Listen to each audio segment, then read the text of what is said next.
When you're down to 3 broken edge pairs on your 4x4 and the 2 matching edge pieces are directly across from each other, use this setup move.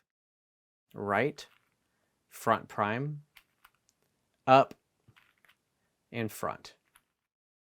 This converts the across case into the standard last 3 edges diagonal case, which is what we want.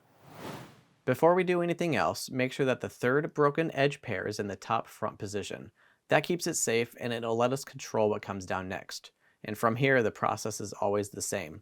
We're going to take these 2 pieces here that belong together, we're going to slice them so that they become a pair, and then we're going to rotate them up to the top layer, and then we're going to kick out that piece to the back to keep it safe. Now we're going to rotate that broken edge back in, and then we're going to replace it by slicing it back, and we're fixing the center. And if you follow that order every time, nothing breaks. Now we're down to the final 2 edge pairs, and if the pieces are diagonal from each other, use this move to convert the diagonal case back to the across case. Right, front prime, up, front. And now the pieces are directly across from each other.